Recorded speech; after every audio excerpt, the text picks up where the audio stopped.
Well, hello. So this is part two, and we're going to cruise through this probably a little faster. This part is still pictures of me, primarily in the 1980s. And so the first envelope, the first scan is titled the 1980s. The first one on top left.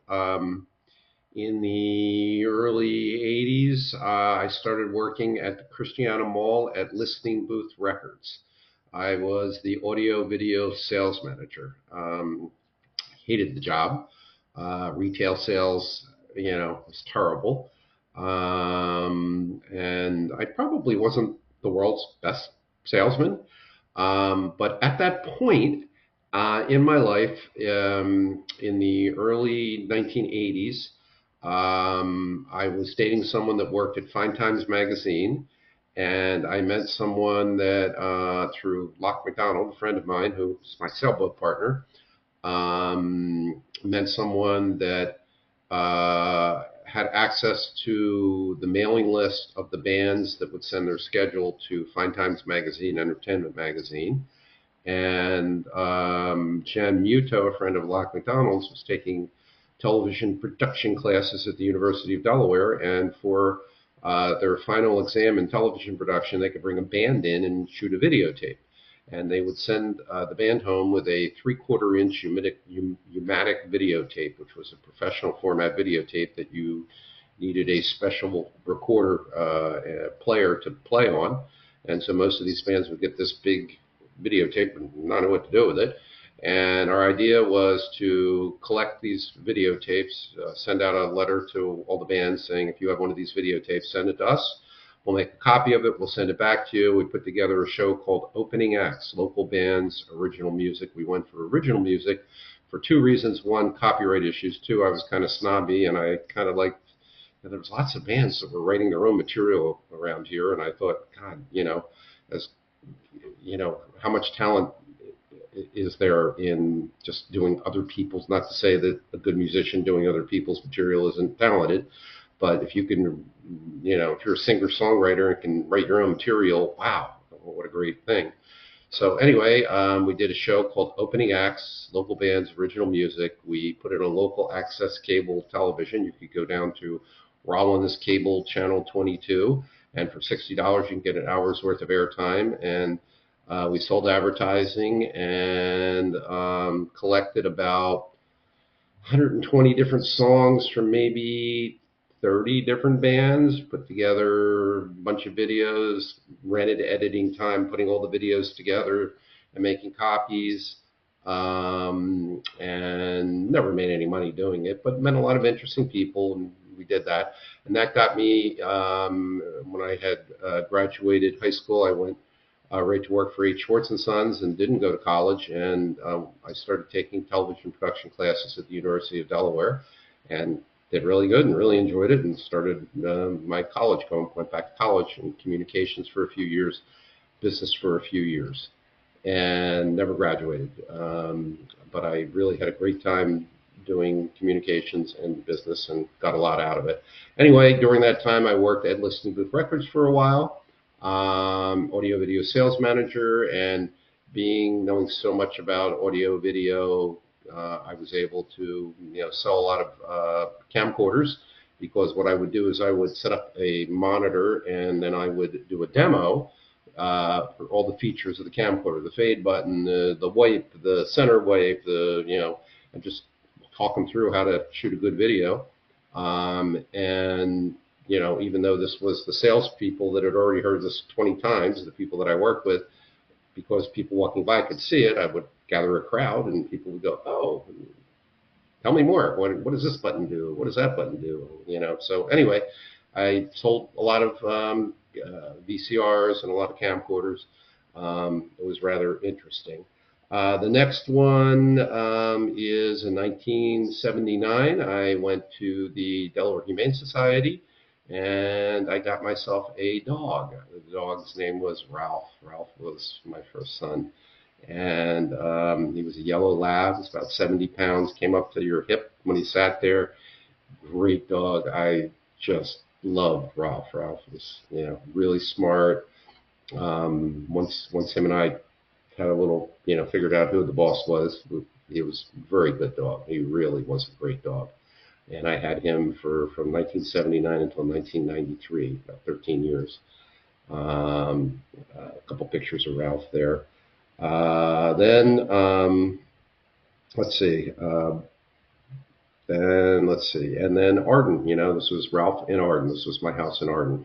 1979, I bought a house on Bray Lane in Bray and Valley Road, and lived in Arden for 10 years. And so the next slide or scan is during that most of that time period, 3/4 of that time period, I dated Andrea Sisk for 6 years.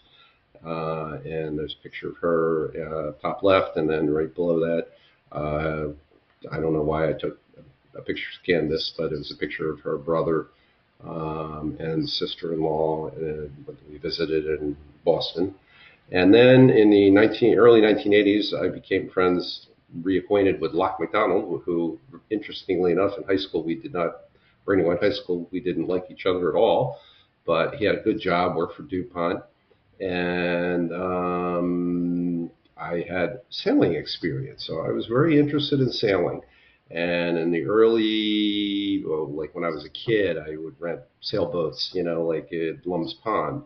And then my father sent me for a weekend sailing class at Annapolis Sailing School. And I would try to sail every chance I could if I went on vacation somewhere. And then Locke was interested in learning how to sail. And we found the sailboat at 23-foot Kells, and there's a picture of that. I'll put that on here. And it was centerboard, so the centerboard would go down, and then you could put it up, and it would go real shallow.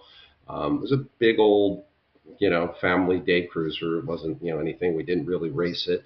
Had it from probably 1983 till 93, 92, 93.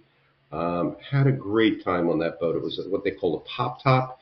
So when you go down below, you could lift the roof up. It kind of pivoted up and then locked in place. So you would have shade over your head, standing headroom, a view all the way around.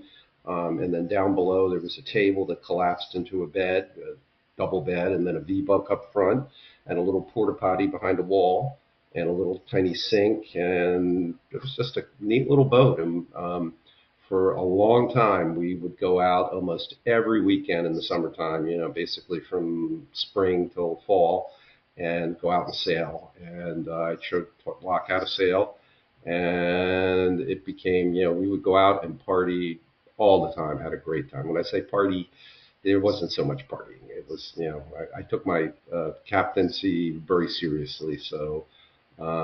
And I wasn't really much of I didn't go to Annapolis. I didn't sail to Baltimore.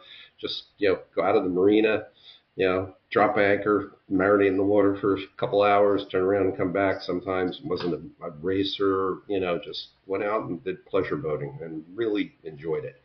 Most of my friends from that time period have been out on my boat. And the other thing about the boat is you could pretty comfortably fit 6 people on that boat.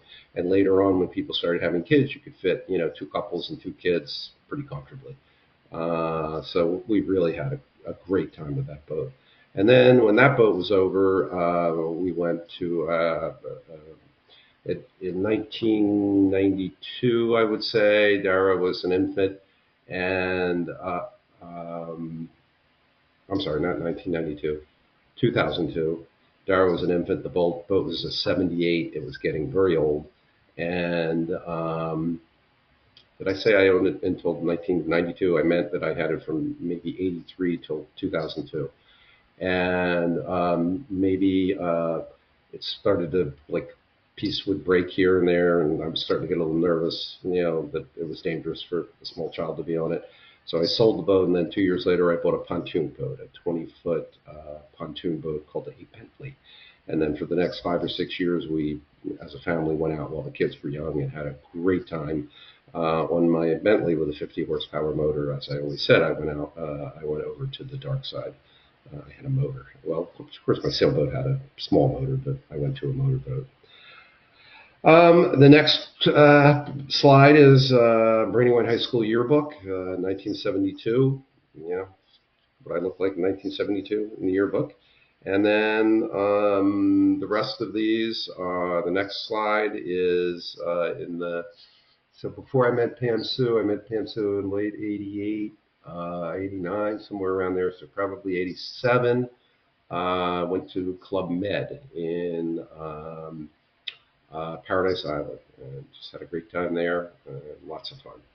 All right, and that is the end of the Michael Schwartz part of the videos and the pictures. And now we're going to move on to the next part.